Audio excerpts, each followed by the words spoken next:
des questions, pas seulement des questions, des leçons, aussi des surprises par rapport aux élections législatives provinciales. Nous allons parler des enjeux avec Yves Bouya. Bienvenue, Monsieur Yves.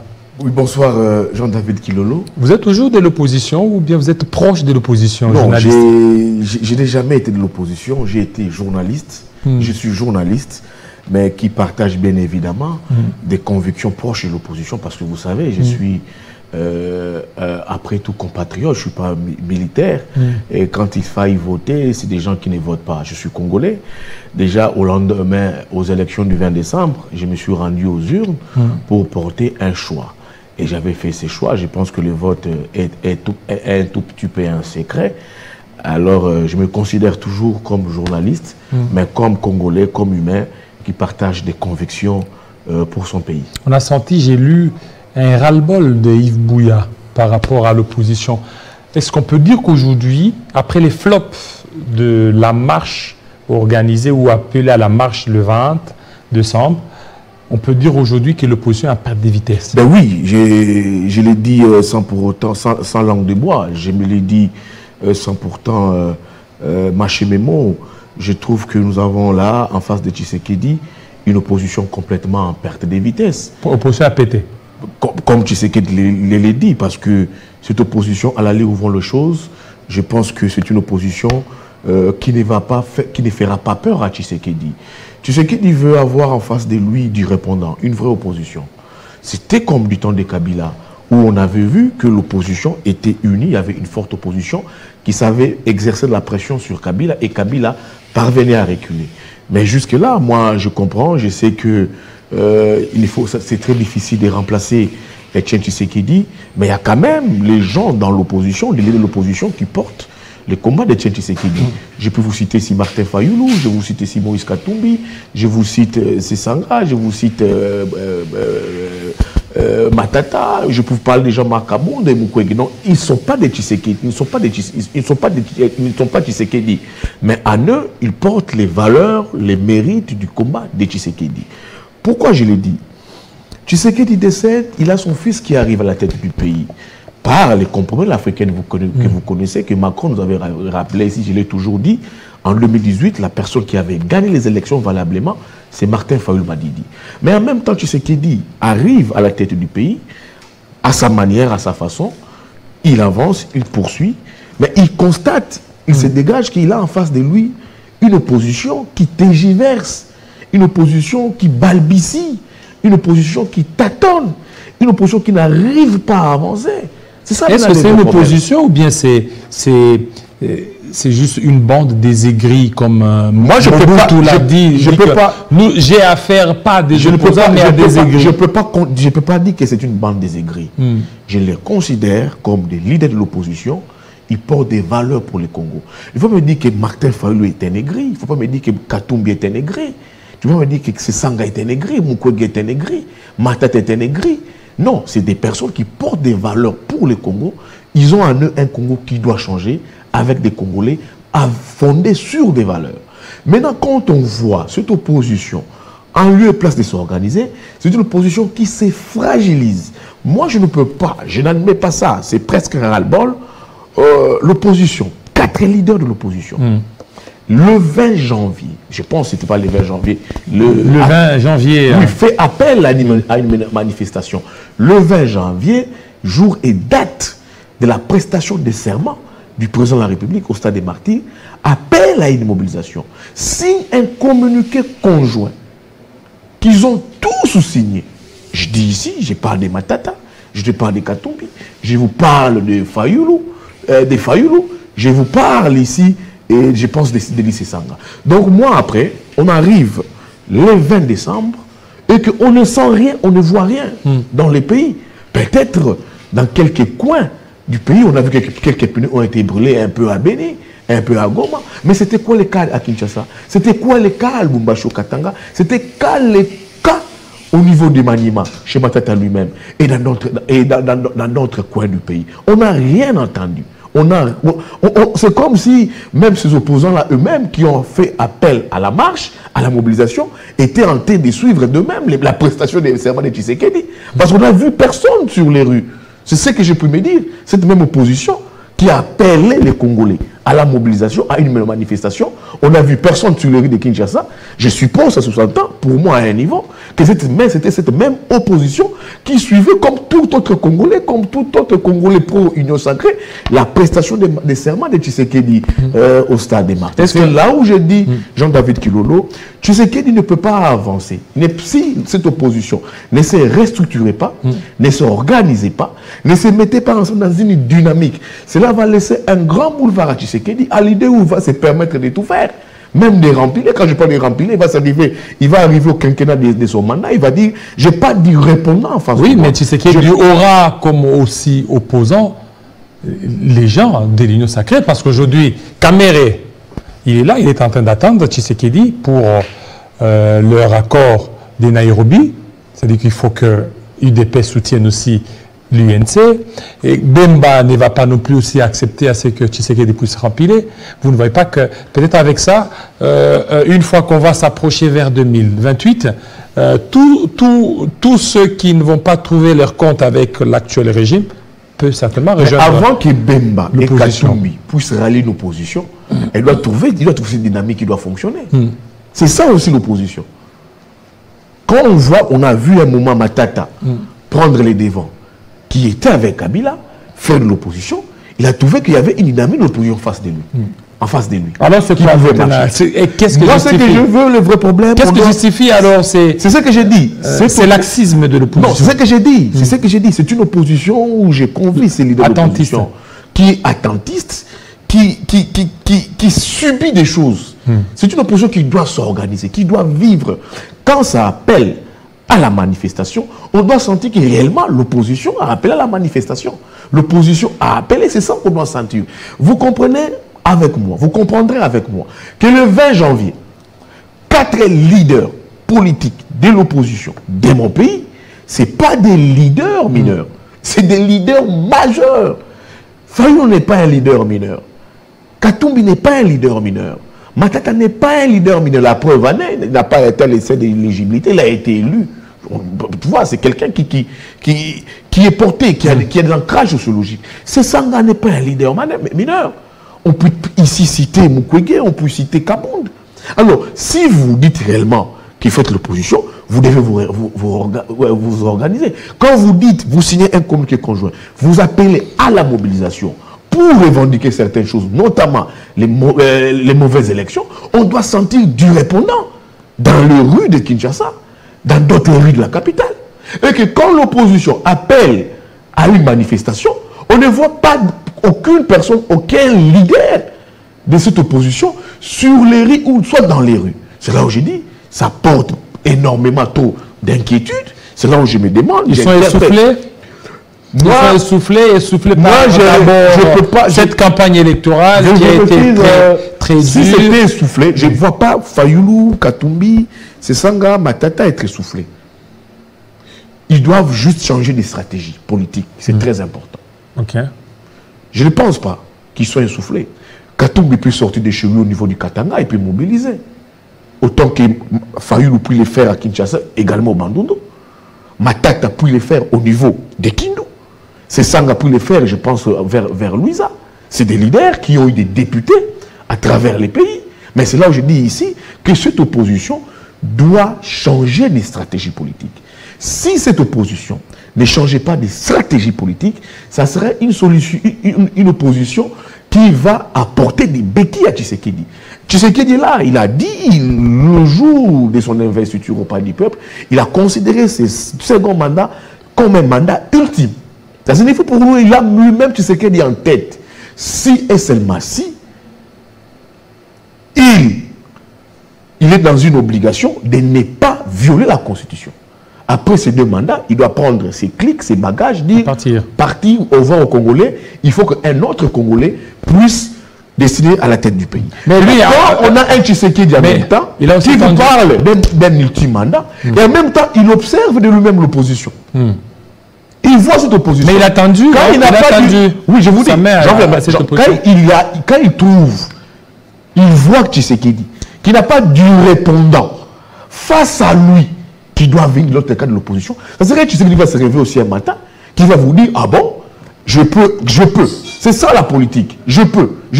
Vous voyez comment est-ce que Kabila avait aussi tenté avec ses velléités de se maintenir au pouvoir.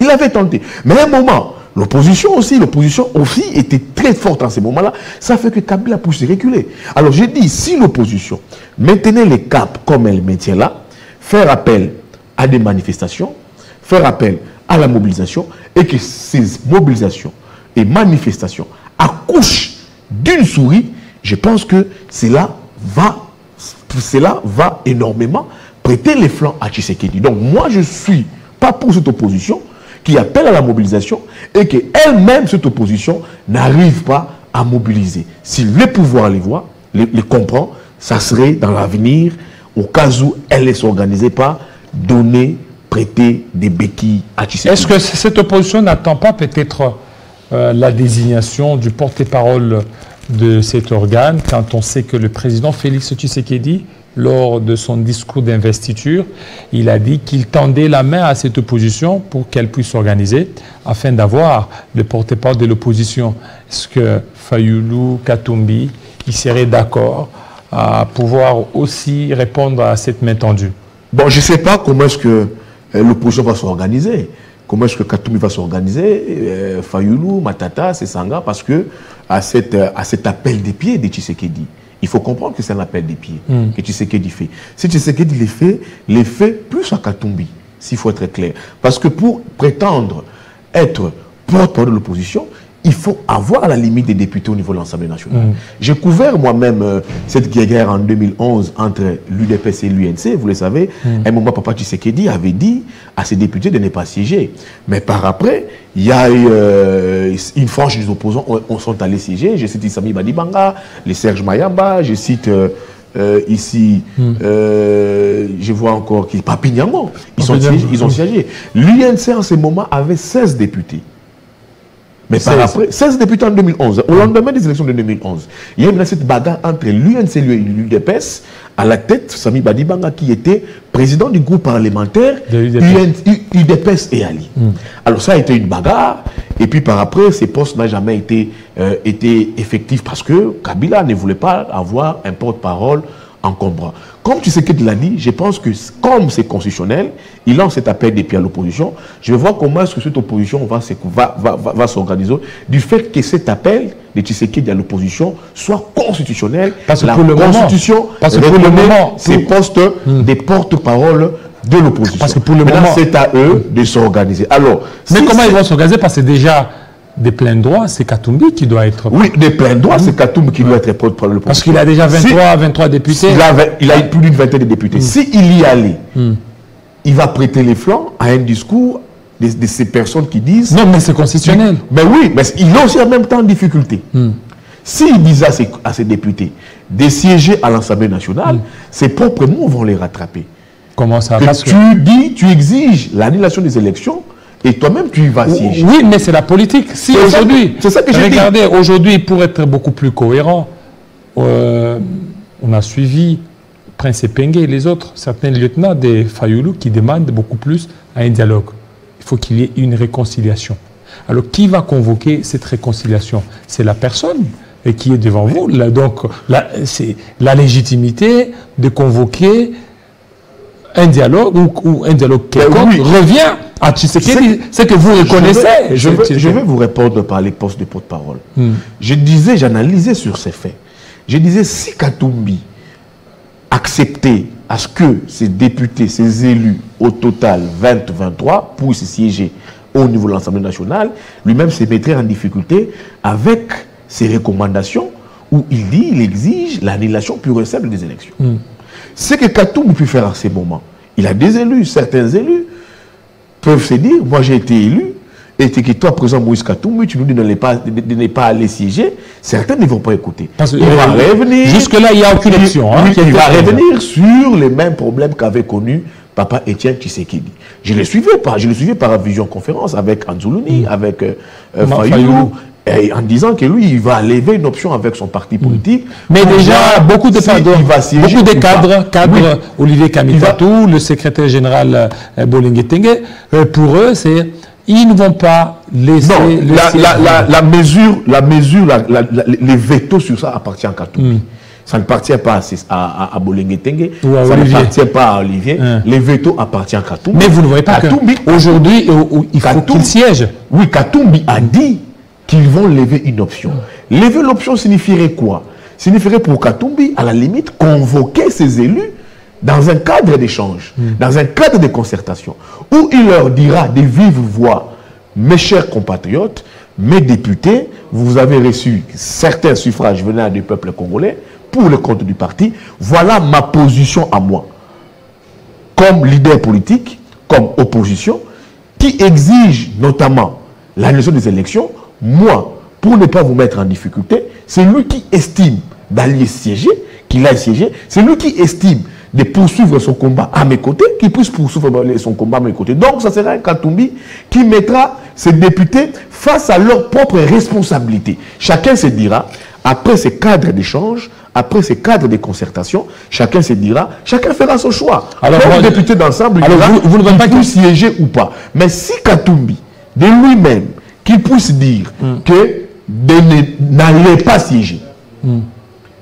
Et maintenant, le retour de la manivelle, il va revenir sur le même cas d'avec Papa Etienne Tshisekedi. Donc, c'est que je puisse suggérer à Katumbi à ce niveau, de trouver un cadre de concertation avec ses députés, qui mettent ces députés face à leurs propres responsabilités. Au-delà de ces députés, il a des partenaires politiques, dont un a été élu député, c'est M. Matata Ponyo, qui aussi, comme Katumbi, vous exige aussi l'annulation des élections. Ça doit être discuté. C'est un cadre de concertation. Si Katumbi, après ces cadres d'échange, avec ses partenaires politiques, Matata, Sesanga, Seth Kikouni, Vouemba, Diongo, lever cette option, avec ses élus, lever cette option de siéger, je pense que ça serait mieux. Mais dire que de ne pas aller siéger, vous savez comment est-ce que sont ces leaders politiques, ils vous diront que moi j'ai battu bataille sur Dieu, j'ai combattu sur le terrain, j'ai mouillé maillot, et vous dites d'aller pas aller siéger. Donc je demande, je conseille à M. Katumbi ici de créer un cadre d'échange,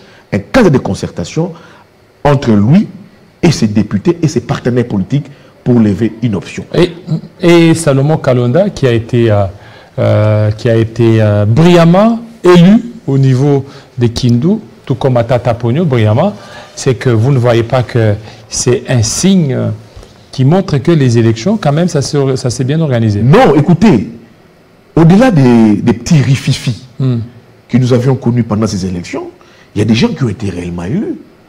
Matata Ponyo ne pouvait pas remettre en cause sa réélection au niveau du maniement. Monsieur Salomon Escadela, élu député provincial au niveau, je pense, de la circonscription électorale de Kindu, avec plus de 20 000 voix. On ne peut pas remettre ça en cause. Le maire élu. Le maire élu. On sait ce qu'il a toujours mené comme action au niveau de sa province natale. Et ce qui m'a épaté, c'est pendant son absence, en difficulté, très malade, absent sur terrain, et que son maniement natal puisse porter un choix sur lui, que son maniement natal puisse être avec lui. Son maniement natal ne l'a pas abandonné. Ses résultats sur l'élection de M. Salomon Escadela, élu comme député provincial au niveau du Maniema, je pense que ça reflète réellement ce qu'il est, ça reflète sa personne, ça reflète les actions qu'il a menées dans sa province qui lui a valu ses sièges au niveau provincial. Encore que, il faut que son leader puisse mener des consultations. Ça sera peut-être en harmonie avec Salomon Escadela, qui, jusqu'à preuve du contraire, demeure le conseil spécial de Moïse Katumbi. Ils verront comment est-ce qu'ils peuvent faire, voir s'ils doivent aller siéger ou pas à l'Assemblée nationale ou soit dans les organes délibérants. Ça encore une autre paire de manchettes, une paire de discussions que Katumbi doit mener avec ses partenaires politiques que j'ai cités ici et aussi avec son parti politique, les élus qui l'ont obtenu. C'est une option qu'ils doivent lever en toute responsabilité. Ils vont voir qu'ils peuvent aller siéger ou pas. Parce que j'ai vu, il y a eu un peu,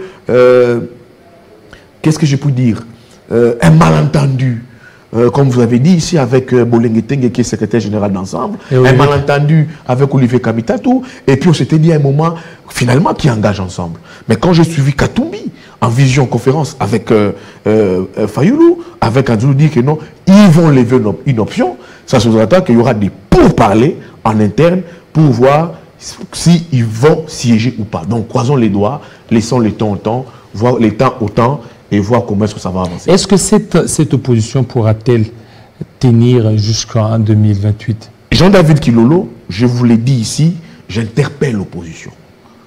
Moi, je ne suis pas un lèche-bot, moi. J'aime être franc et cohérent dans mes idées.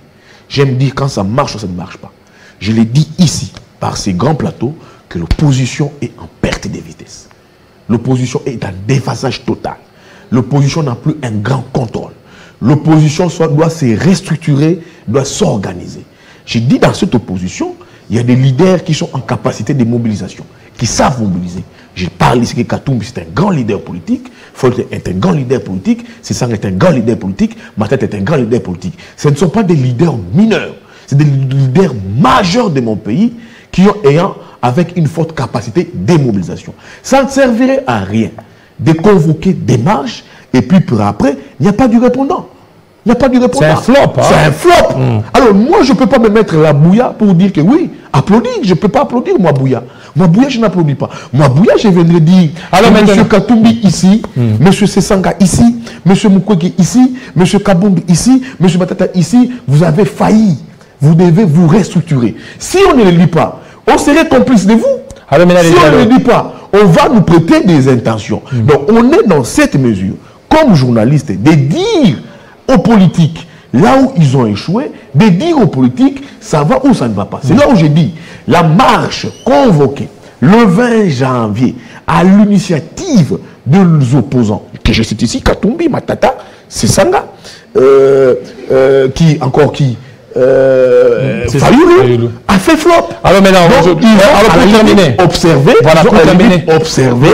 la prestation des serments de Tshisekedi comme des militaires de l'Union sacrée. Alors ils doivent aujourd'hui se restructurer, s'organiser pour faire comprendre à Tshisekedi qu'il a en face de lui du répondant à chaque fois que cette opposition fera appel à une mobilisation, que les peuples puissent participer. Possible dialogue. Bon, s'il faut avoir un dialogue, moi j'ai toujours aimé que je n'ai jamais voulu avoir un pays complètement fissuré, déchiré. S'il faut aujourd'hui construire cette cohésion nationale, cette unité nationale, Jean-David Kilolo, où est le problème?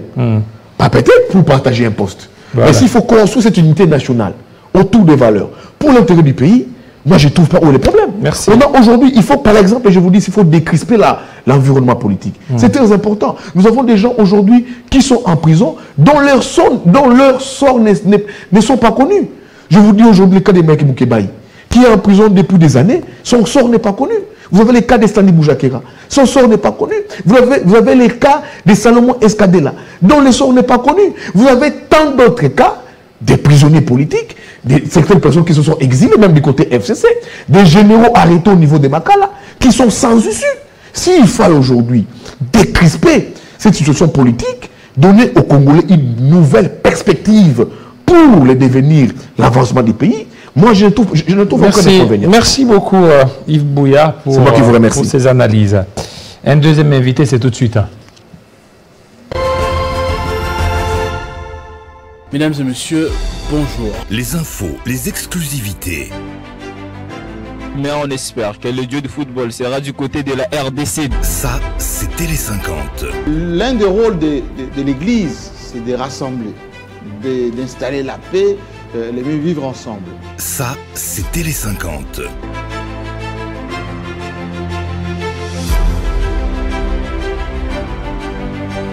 Les débats républicains.